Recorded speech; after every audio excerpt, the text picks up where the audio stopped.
Bonjour à toutes et à tous et bienvenue dans cette nouvelle vidéo. Ici votre capitaine Rémi, on se retrouve aujourd'hui donc pour une nouvelle vidéo. Aujourd'hui nous allons parler d'un phénomène assez particulier qui a lieu en ce moment même, c'est le Vendée Globe. Je voulais faire cette vidéo il y a un petit moment mais je n'ai pas pu la faire, donc on se retrouve aujourd'hui pour réaliser cette vidéo. Profitez-en bien car cette vidéo sera également la dernière vidéo de l'année 2024. En tout cas, plongez pour cette célèbre aventure du Vendée Globe, une des courses en solitaire les plus dures qui a fait sa réputation. Nous allons commencer dans un premier temps par parler des différentes éditions. Il faut savoir que le Vendée Globe, surnommé l'Everest des mers en raison de sa difficulté, a été fondé en 1980 par Jean-Philippe Jantour, qui est un navigateur français. Cette compétition unique est la course à la voile autour du monde en solitaire, sans escale et sans assistance. Cette dureté est également quelque chose de très mythique. Et donc la première édition a eu lieu en 1990. 13 skippers ont pu partir des Sables d'Olonne avec Titouan Lamzou qui était le premier vainqueur de cette édition, bouclant ainsi le tour du monde en 109 jours.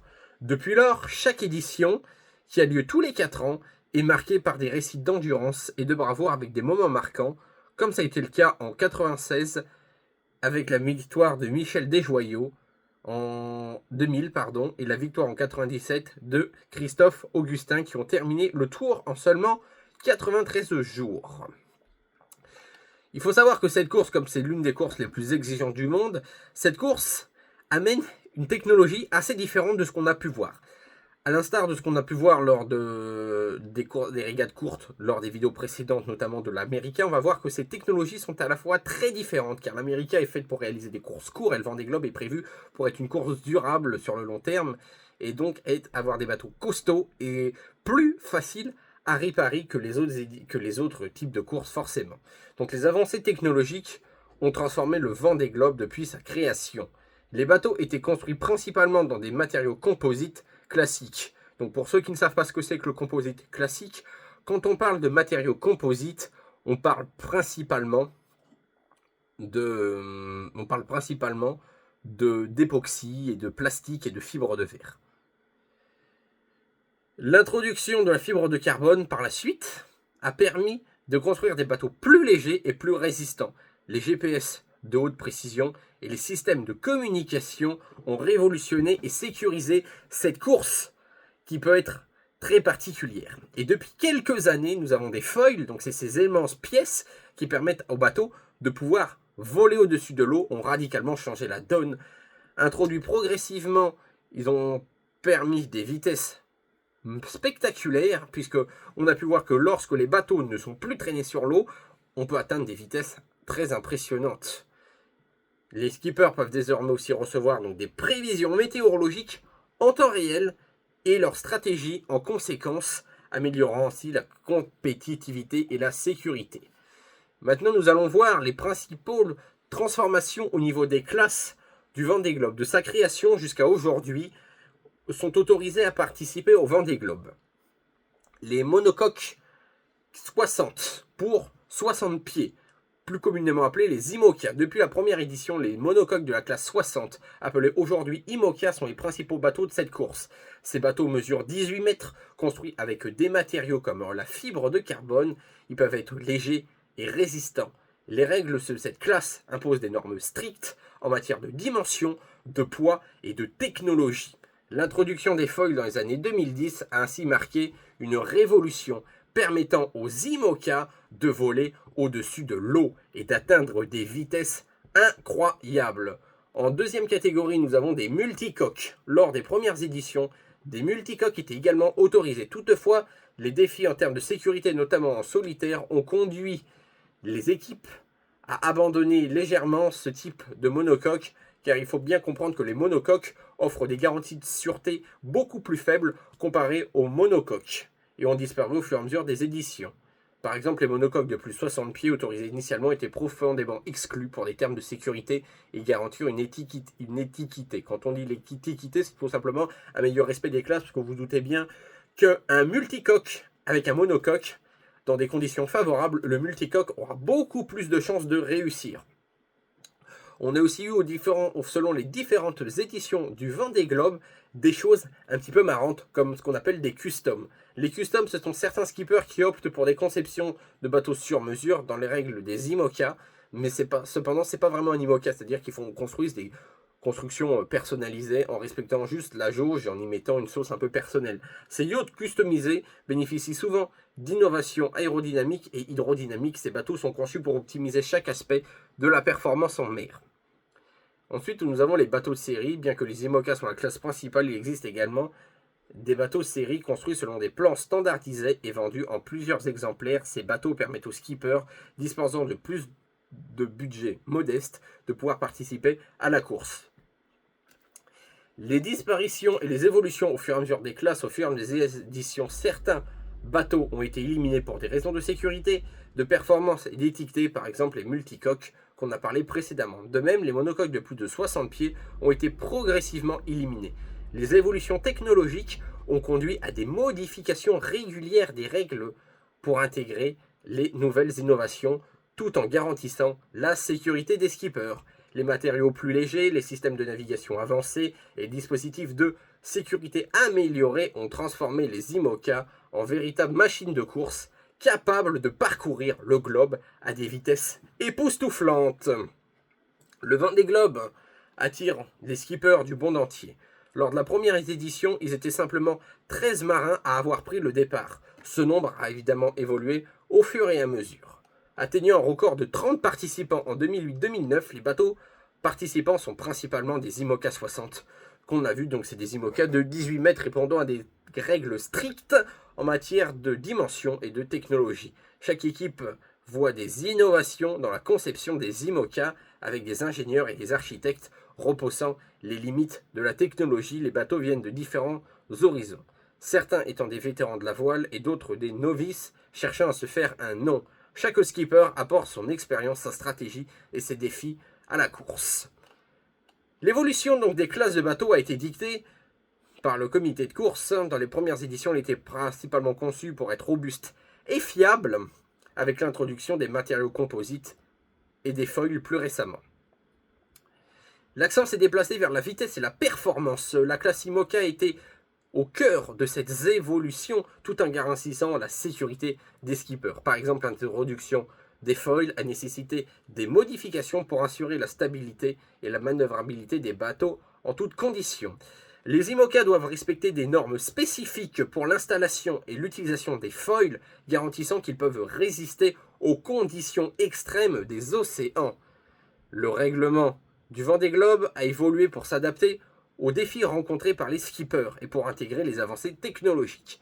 Les premières éditions avaient des règles relativement simples, axées sur l'autosuffisance des marins. Cependant, après des incidents comme la perte de plusieurs skippers en mer, des exigences plus strictes ont été introduites concernant des dispositifs de sécurité.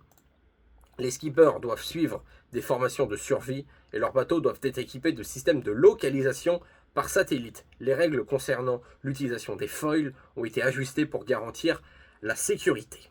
Les IMOCA doivent respecter donc des normes spécifiques pour l'installation et l'utilisation des foils. En effet, des mesures ont été introduites pour favoriser l'étiqueté entre les concurrents. Par exemple, le règlement impose certaines limites, certaines technologies, c'est-à-dire qu'on ne peut pas mettre autant de technologies qu'on veut pour respecter un petit peu les différentes évolutions technologiques entre les bateaux, afin que cela ne soit pas uniquement une question de budget, mais aussi un respect et une compétence de stratégie. Nous avons ensuite les skippers de chaque édition. Le Vendée Globe est également une histoire de marin. On a vu la première édition de Titouan Lamazou en 88-89. En 92-93, Alain Gauthier a remporté la course, suivi par Christophe Auguin en 1996 à 1997, avec une performance incroyable. Michel Desjoyaux a ainsi marqué les esprits en 2000-2001.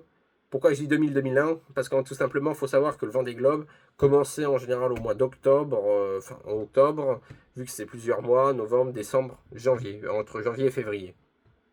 Et en 2008-2009, devenant le seul skipper à remporter 2 éditions du Vendée Globe. En 2004-2005, Vincent Rioux s'est imposé, tandis que François Gabard, le plus jeune vainqueur, l'a ainsi remporté en 2012-2013. Plus récemment, Armel Lecléache a remporté l'édition 2016-2017, suivi par Yannick Bestaven en 2020-2021. Ces skippers ont non seulement affronté les éléments, mais ont également repoussé les limites de l'endurance humaine et des technologies maritimes, chacun avec son propre style et ses innovations. L'édition 2024 du Vendée Globe s'annonce déjà comme une édition historique, avec un record de participation.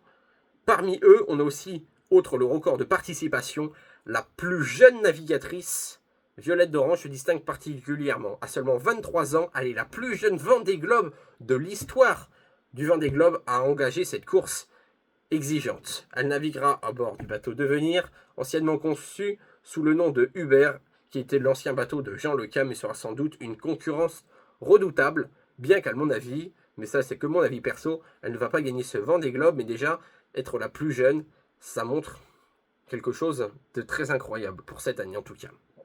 Les IMOCA à foil continuent de marquer cette course par leur capacité à atteindre des vitesses spectaculaires permettant aux bateaux de voler au-dessus de l'eau. Ces impadices révolutionnaires réduisent la traînée et améliorent les bateaux de manière significative. Cependant, certains bateaux plus récents, lors de cette édition 2023-2024, ont choisi de ne pas utiliser de foil, préférant miser sur une conception plus traditionnelle pour des raisons de stabilité et de sécurité. Ce choix reflète une approche stratégique différente, montrant que le Vendée Globe reste une compétition ouverte aux innovations et aux tactiques variées. Elle n'est pas qu'une simple course technologique, aux raisons des règles strictes qui ont été mises en place, et cela, je trouve, est une bonne stratégie comparée à différentes courses. L'édition 2024 incarne parfaitement l'équilibre entre la tradition et l'innovation. Elle montre comment une course comme le Vendée Globe peut évoluer pour répondre aux défis contemporains tout en conservant son esprit d'aventure et de dépassement de soi. Cette combinaison de tradition maritime et de préoccupations écologiques rend cette édition particulièrement spéciale et inspirante. L'évolution des temps de course depuis le Vendée Globe, les temps de course ont considérablement évolué, reflétant des enjeux technologiques. Je ne parlerai pas des enjeux météorologiques, puisque je vous rappelle que l'être humain ne peut pas maîtriser ces éléments météo. Les améliorations en termes de préparation des skippers. En 1988 à 1990, Titouan Lamassoure a établi le premier temps référence en terminant en 109 jours. Ce record a rapidement été battu lors des éditions suivantes. En 1992 à 1993, Alain Gauthier a réduit le temps à 110 jours. Mais c'est en 1996 à 1997 que Christophe Auguin a vraiment marqué un tournant en le finissant en seulement 105 jours. L'édition de 2001, j'ai sauté une année, 2001, a vu Michel Desjoyaux établir un nouveau record en terminant en seulement 93 jours. Ce record a tenu jusqu'à l'édition 2004 à 2005, où François Rigaud a franchi la barre en seulement 87 jours. En 2012-2013, François Gabard, avec un temps de 78 jours, est devenu le plus jeune vainqueur de l'histoire du Vendée Globe, mais aussi celui qui a établi le plus gros record de temps.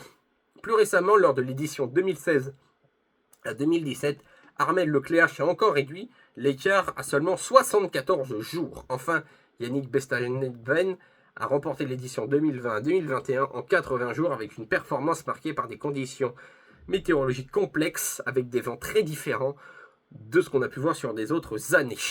Chaque édition du Vendée Globe repousse ainsi les limites en montrant comment les innovations technologiques et les améliorations en matière de formation et de préparation ainsi que les compétences des skippers ont permis d'améliorer constamment les temps de course. L'édition de 2024 promet de continuer cette tendance avec de nouveaux records potentiels à la clé.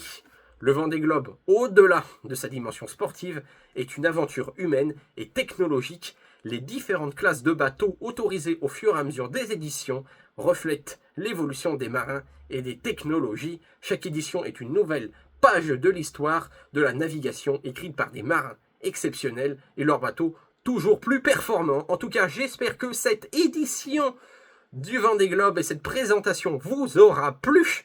Comme d'hab, vous connaissez la chanson, n'hésitez pas à vous abonner et à partager cette chaîne YouTube en masse, car vous voyez, j'ai beaucoup de travail pour faire cette vidéo. Moi, je vous remercie pour avoir fait cette vidéo et je vous dis à très bientôt pour de nouvelles aventures de marins. Et n'oubliez pas, une très bonne année à vous et à vos proches. Et nous, on se retrouve en 2025 pour de nouvelles aventures.